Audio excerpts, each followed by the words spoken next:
Hamas doesn't care 1 second or 1 iota for the welfare, for the well-being of the Palestinian people. It cynically and monstrously uses them as human shields. But civilians should not suffer the consequences for its inhumanity and its brutality. The other big story we're tracking on this is U.S. Secretary of State Antony Blinken's visit to Tel Aviv. He's there to urge Israel to allow humanitarian pauses to get desperately needed help to people who remain trapped in Gaza. But in meetings with Israeli Prime Minister Benjamin Netanyahu and Israel's war cabinet, Blinken also reaffirmed Israel's right to defend itself. And Ellen Morrow is on the story for us. She joins us from Tel Aviv. In terms of what we're seeing with Antony Blinken, he was speaking about looking at video that was showed to him of that October 7th attack, but also a path forward.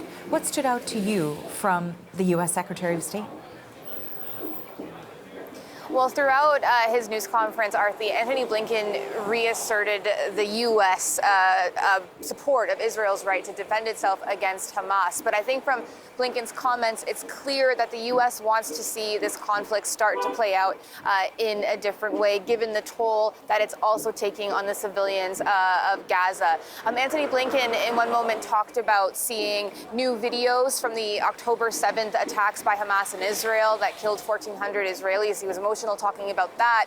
But then he also got emotional talking about seeing the images of Palestinian children being pulled from the rubble after Israeli airstrikes, seeing that he thinks of his own kids when he sees those images. The Hamas-run Gaza Health Ministry says 9,000, more than 9,000 people have been killed in the fighting so far. So from Blinken, we heard him talking a lot in that news conference and throughout the day today about the need for a humanitarian pause to the fighting. We've heard that from President Biden as well.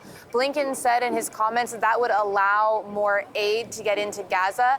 He also said that would help efforts to get the hostages out. And we can just maybe pan over, my cameraman Fred here, just to a demonstration that's happening at across the street from the building where Blinken was earlier today.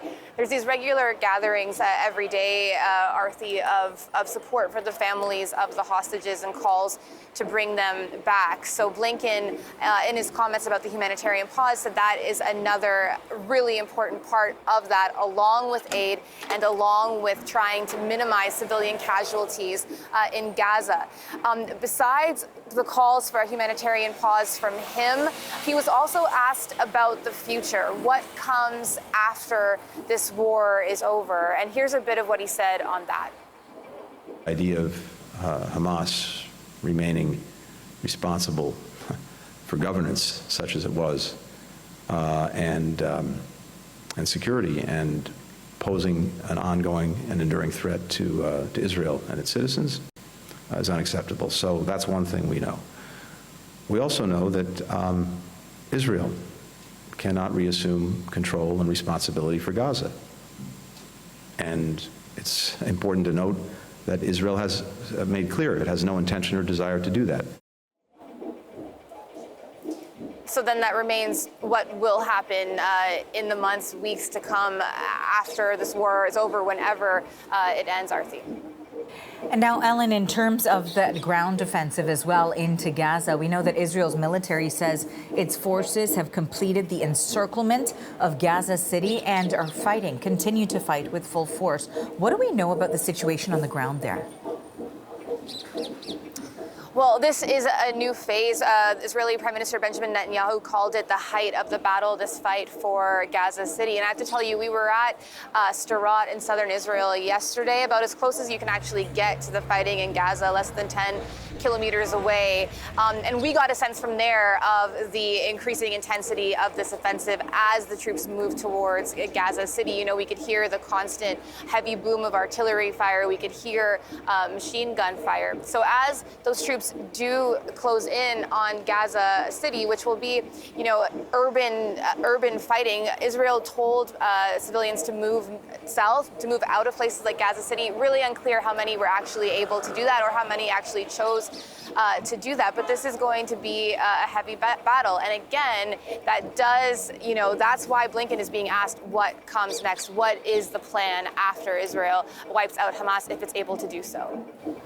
And then, of course, also we have our focus on Gaza, but there's rising tensions in the West Bank, too. Just this morning, we heard the UN Human Rights Office say the situation is, quote, alarming. What exactly is taking place there?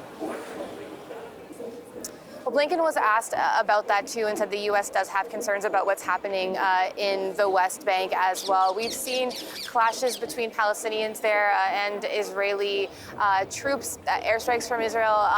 Officials in the West Bank have said 143 Palestinians there have been killed since the October 7th attack. So that makes it a very bloody period, one of the most bloody periods in the West Bank in recent years.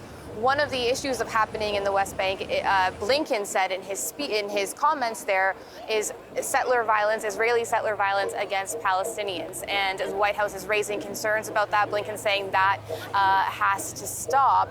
And the tensions there, the skirmishes there, are really adding to fears that this conflict could broaden. Ellen, thank you for the latest on this. That is Ellen Morrow reporting for us from Tel Aviv.